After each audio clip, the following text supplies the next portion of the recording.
and Mrs. North, starring Barbara Britton and Richard Denning.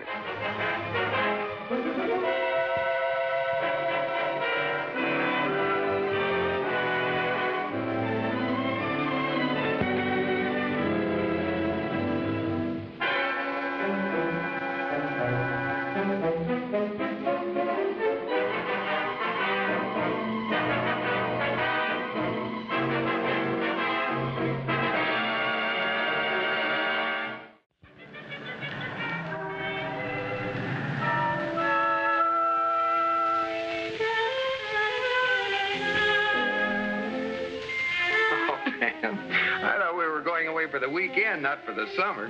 You told me to look my most attractive. For that, I need clothes. Oh, nonsense. Randolph Summers would love you in a sunsuit. Doesn't seem quite proper to me using your wife to entice another man. My dear Pam, Randolph Summers is a best-selling novelist. I am a publisher who likes to publish best-selling novelists. Now, all I want you to do is to be charming to him and entertain his wife while I try to sign him up.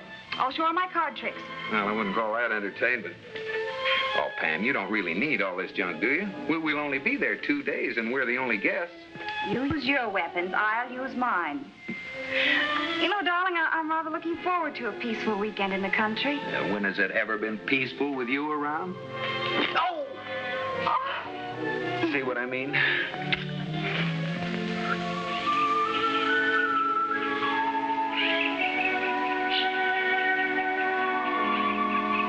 No right to rent the house.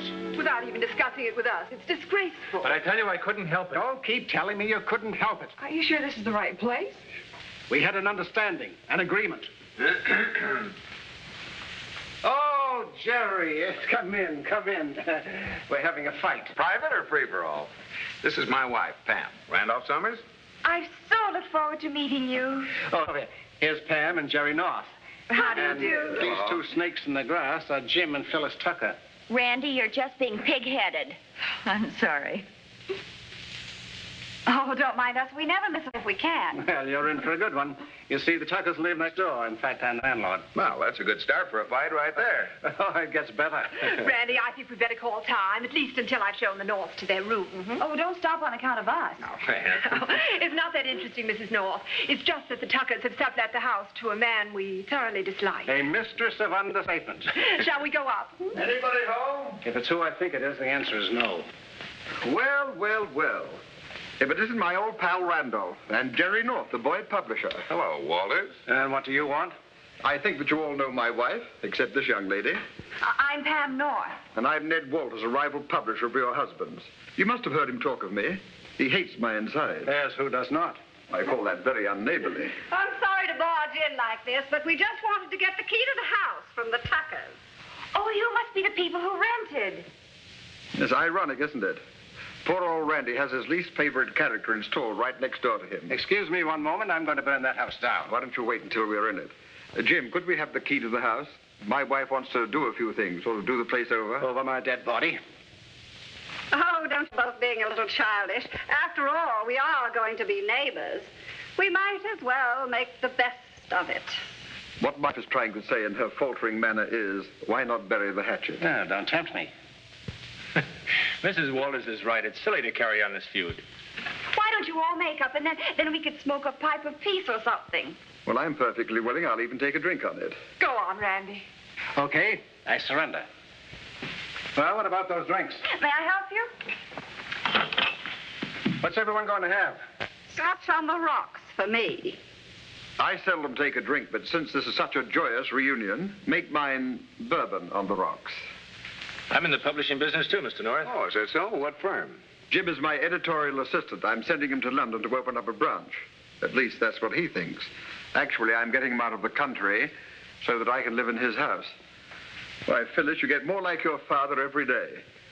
Phyllis's father was the head of our firm until he got old and weak. You mean until you became too strong? Phyllis, you shouldn't talk to your husband's boss like that. Here you are, dear.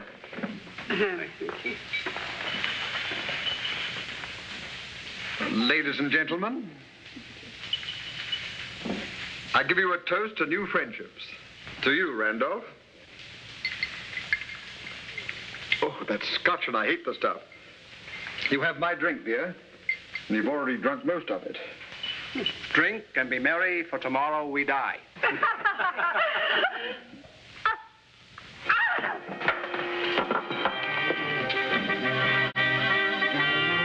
She's dead. A very appropriate toast.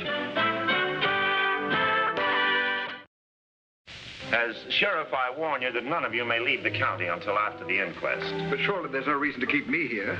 I'm sorry, Mr. Walters. That goes for everyone. You certainly should want to help clear up your wife's murder. Take my advice. Stop looking for my wife's murderer and start looking for my murderer. Just what do you mean by that? The poison was put in the drink intended for me. The bourbon on the rocks, not the scotch which my wife ordered. Do you suspect anyone who might have a motive to kill you? I suspect everyone in this room, with the exception of yourself and Mrs. North. Oh, that's very generous of you. If I'd wanted to kill you, Walters, I would have done it 2 years ago, and... Go on, Mr. Summers. What were you going to say? I'll say it for him. He thinks his wife and I were in love. Of course, it's perfectly ridiculous. Ridiculous but true. Sylvia. What's the use of pretending it'll all come out eventually? I was in love with Ned Walters 2 years ago. I even thought of leaving my husband for him. And then he met another woman, a rich woman who could help him with his career, the late Mrs. Walters. Are you suggesting I married my wife for her money? Just a moment, please. What about you, Mr. Tucker? Oh, I didn't try to kill him, although I would have liked to. Well, such popularity must be deserved. Go on, Mr. Tucker. Well, I was working for Phyllis's, my wife's father. My father-in-law intended that I should take his place, but Walters managed to get such a stranglehold in the business that he rose to the top spot after my father-in-law's death. Furthermore, if it hadn't been for your nagging and bullying, my father'd probably be alive today. Well, you certainly all seem to have your motives. And you certainly all had the opportunity. Why, there isn't one of you who couldn't have slipped the poison in that drink. Well, I'll be getting on. I have to check the nature of that poison. Where will you all be stopping? Well, Mr. and Mrs. North will be staying here with us. We'll be next door at our house. And you, Mr. Walters? I'll stay in the police station or any other place where my well-wishers can't get at me. Now, stop being melodramatic. If you want, you can stay in our guest room. I'll even give you a key so you can lock yourself in. Well, Mr. Walters? I'll accept the offer, providing the key goes with it. Be seeing you all in the morning. We hope. Just another quiet weekend.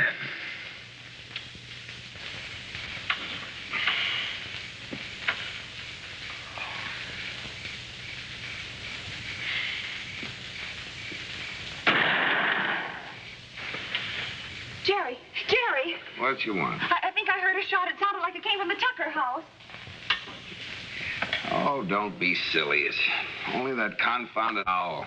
Well, I never heard an owl that sounded like a revolver. Come on. Put on your robe. Oh. Here. No. Well, don't knock yourself out.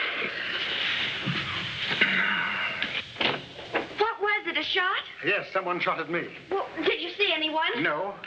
Well, are you sure they shot at you? Oh, what do you call this empty shell? I found it just outside the window. What happened? I thought I heard a shot. You did. Somebody shot at me. Well, there doesn't seem to be anyone there now. You came in after your wife, Tucker. Where were you? I came from my bedroom, of course. Couldn't find my robe. What are you trying to infer? Well, someone shot at me, and I'll find out who it was. Oh, hurry, Jerry. Aren't you dressed yet? How can I hurry when I can hardly move? Oh, Walters must have designed this room. Oh, let's cut out this nonsense and get back to bed. Look, Jerry, there's someone running across the lawn from the Tuckers. Maybe it's the one who fired the shot. No, it's probably the milkman. Come on, back to bed. Not till I find out what's going on around here. Hey, Pam, I just found out who killed Mrs. Walters. Who? You. Me? Sure, you said you wanted to kill him and you helped prepare the drinks.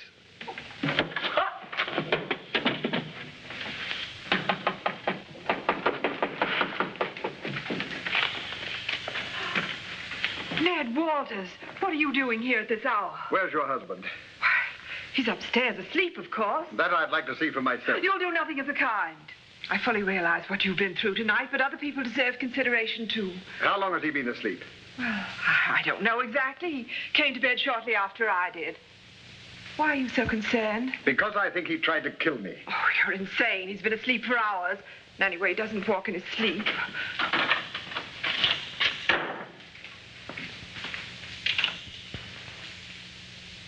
Well, I've written this scene many, many times, but suddenly I can't seem to remember the dialogue. What does this mean? Randy, I thought you were upstairs asleep. Yes, now I remember that line. And then the husband says, what is he doing here? Oh, save that drivel for your books.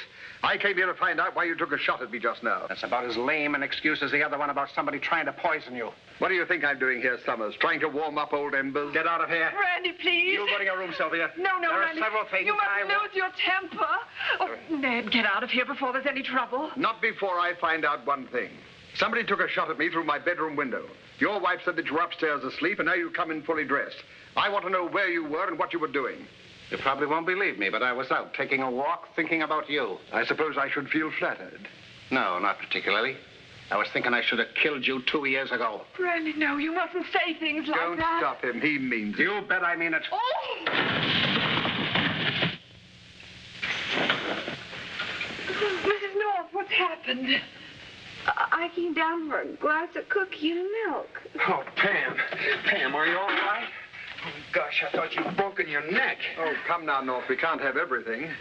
I bumped my head. Let's hope it knocked a little sense into it. And I prescribed the same thing for you.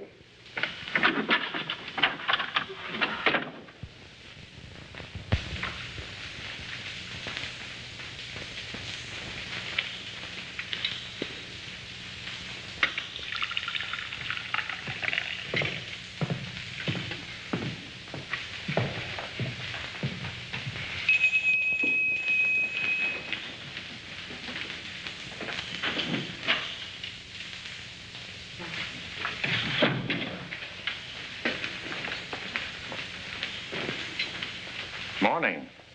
Oh, good morning, Sheriff. Any news? Only about the poison. It was analyzed as curifine. Never heard of it. It's a rather rare compound, used mostly in painting fabrics. Fabrics? Well, that's strange. What is? Mrs. Walters was a decorator. Her specialty was hand-colored fabrics. But Mrs. Walters is dead. Do you think she used it to kill herself? Or her husband? Well, I don't understand. I do. She put the poison in her husband's drink, and the drinks got shifted around. Well, but it was Walters who did the shifting. She must have known her own glass was poisoned. Maybe she was afraid. Afraid to reveal that she'd put the poison in his drink, and so she drank it herself rather than confess to the murder. Oh, she'd have found some excuse, dropped the glass or spilled it rather than drink the poison and kill herself. Someone's always spoiling my theories. Especially when they're wrong. I'm not so sure I'm wrong. Isn't it possible that having planned Walter's murder and seeing it fail, she preferred to do away with herself rather than go on living with him? I know I would. Well, I'm glad you warned me. Forewarned is forearmed. Well, thank heaven I don't write detective stories. Well, Sheriff, what do you think of this? A shell from a .45. What's this all about? Somebody shot at me through my bedroom window last night. A bad marksman, or I wouldn't be here to tell the tale. I told you, you and your owl. Could you tell whether it was a man or a woman? I was asleep, and by the time I got to the window, there was no one in sight. Well, I'll go and have a look. By the way, Mr. Walters, how did you happen to have your window open? I thought you were afraid of another attempt on your life. I'm also afraid of being suffocated. You know what these farm guest rooms are. Oh, they certainly are. Some of them. I want you all to stay close until I get back. Oh, Sheriff, would you like me to go with you? He would not. Well, Mr. Walters, it looks as if you're running out of suspects. On the contrary, any one of you here might have shot me. And I know at least one of you that has a gun. If I had taken a shot at you, believe me, I wouldn't have missed. Well, that does squelch my theory. And what was that, Mrs. North? Oh, nothing, just a theory. I think you owe it to me to tell me anything that might help solve my wife's murder. Go ahead, Pam. You put your foot in it. Get it out. Well, I thought... Well, you see, the sheriff found out that the poison was curifine. Curifine? It's used in painting fabrics, and I thought that maybe your wife was trying to get you and got herself. Very clever, Mrs. North, but the motive is missing. Why should my wife want to kill me? After a year and a half of being married to you, why not? I'm sorry to disillusion you, Randolph, but my wife was sufficiently fond of me to make an offer only a day ago to invest in my business and become a partner. Well, I thought your business was such a success. It didn't need financing. We were going to enlarge the business and make even greater profits. And by the way, Nort, that was a very interesting bit of information about the Curifine. What's so interesting about it? Curifine is not only used for fabrics, but also for color printing, for book jackets and illustrations. That would make it available to your husband. And also to Jim. And to you, too. If I was going to do away with myself, I wouldn't be so elaborate. I prefer privacy. He has you there. Oh, stop gloating. He has you, too.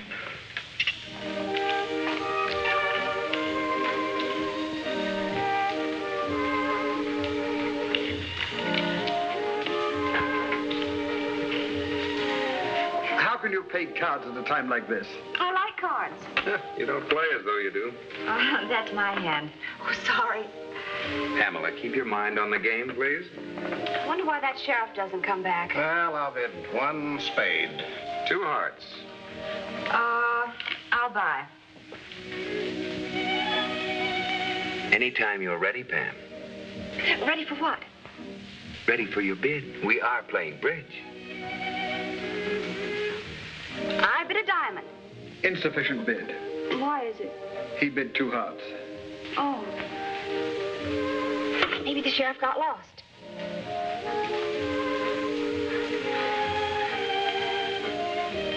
Could I review the bidding? That does it. I'm tired of playing cards. I'm going to get some fresh air. Here, you take my hand. No, thank you. You mustn't spoil the game. The bid is 1 diamond. Very well, just 1 rubber. Pam, don't leave the county. Remember what the sheriff said. I'm just going to exercise the dogs. Whose dogs?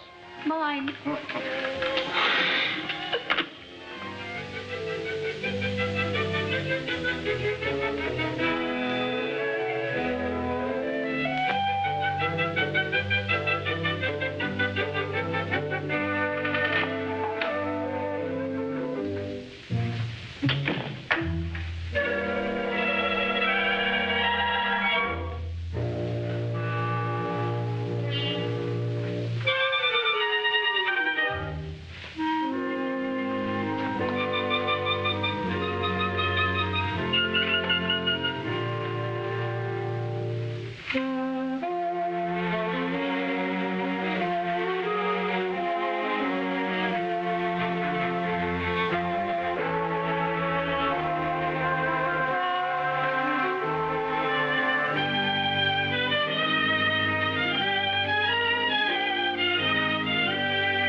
Jerry, the one thing that really puzzles me is the slipper. What's so suspicious about a man coming into his room and looking for his slippers? Nothing. But why should he pick them up, drop one, and put the other on the table? There's only one answer to that. He was hiding something in it. Pam, don't you think we'd better get down there and join the others? Oh, Jerry, we mustn't go down until we're sure the others are there. This is going to be a very important experiment, and we mustn't make any mistakes. I think I hear the clink of glasses. Hey, we'd better get down there before we miss something. Well, come on. You smell awfully good, Sheriff.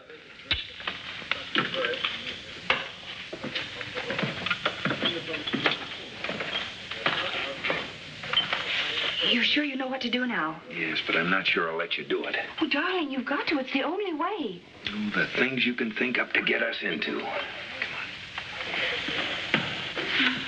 Well, we've given you up for lost. Band dresses on the installment plan. 1 garment an hour. I'm sorry we're late. What's the idea? Put on those lights. Can you see anything, Jerry? No. Can you see anything glow? What's the matter, Jim? Take it easy. Everything's all right. May I ask why you did that? I'm sorry. It was reflex action. Huh? Well, it got broken at home, and when it was fixed, it worked the wrong way. You know, up instead of down. Well, now, really. What have you Put the lights on. Put those lights on. Does anyone have the correct time? I was just showing you how our lights work at home. Yes, I think we have the point, Mrs. North. You don't need to press it. What have your lights at home got to do with turning those off here? Oh, that's where the reflex action part comes in. You see, when I walk into our living room, I always turn the lights on, and for a moment I thought I was home. Which gives you a rough idea of my home life. For a moment, I thought someone was having another go at me. For a moment, it entered my mind. Oh, can't we stop? Forget all this for a moment? I mean, forget that there was a murder and act like civilized people. I don't intend to forget that my wife was murdered instead of me. That doesn't tend to make one act like civilized people. But if we keep suspecting each other and brooding about it, anything's apt to happen. Exactly. That's why I hope the sheriff gets back before it does. I have an idea. Let's all search each other for concealed weapons. Mrs. North, you're full of ideas, all of them equally insane. Oh, now, just a minute, Walters. You can't talk to my wife that way. Please, let's stop all this. Well, why don't we all have a drink? It might cheer things up a little. Yes, just about to mix them. Nothing for me. Well, surely you don't think we're going to try and poison you again. Oh, you admit you tried it once. That's a lot of rotten, you know it. Jim, tell him now. Tell me what? Just this. I'm quitting your rotten firm as of now. That saves me the trouble of firing you, although it seems a pity. What's a pity? If I had have been killed, your husband would have stayed with the firm and probably taken my job. An excellent motive, isn't it? I thought we were going to stop all of this and have drinks. Coming up. Mr. Walters? Another idea? A safe one this time. See this decanter? Clearly. Well, if I have a drink from it with you, will you be convinced that it's not poisoned? I told you yesterday I seldom drink. Oh, but you drank yesterday, and after all, this is an occasion, too. Who knows? Any moment we may discover that one of us is the guilty party. Well, no one has to urge me. Well, just to be congenial.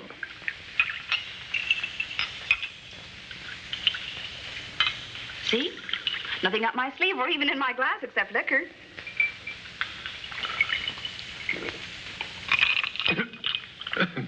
There now, wasn't that good? Not bad. You see? Scotch is a good drink after all. Bourbon. Oh, no, you just had a drink of scotch.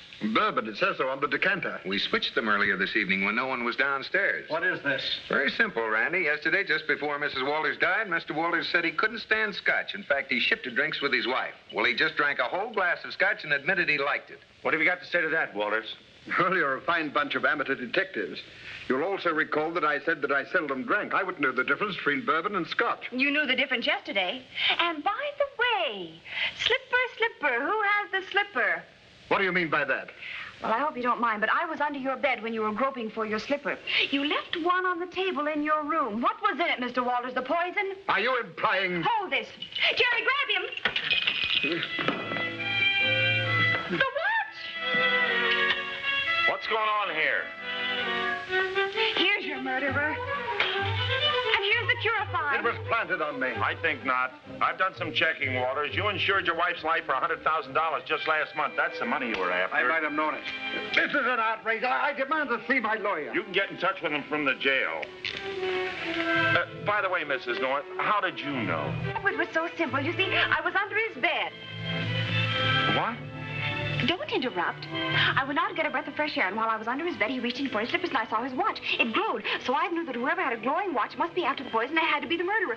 Why, he even shot a bullet into his own wall so that we'd be suspected. Would you mind repeating that? Certainly. You see, I went out to get a breath of fresh air. Oh, no! Oh, darling.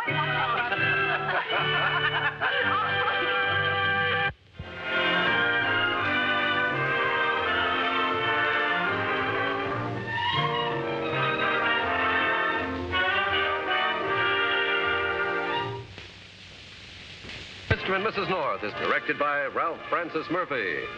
A John W. Loveton production. Produced by Federal Telefilms. Starring Barbara Britton and Richard Denning, featuring Francis DeSales.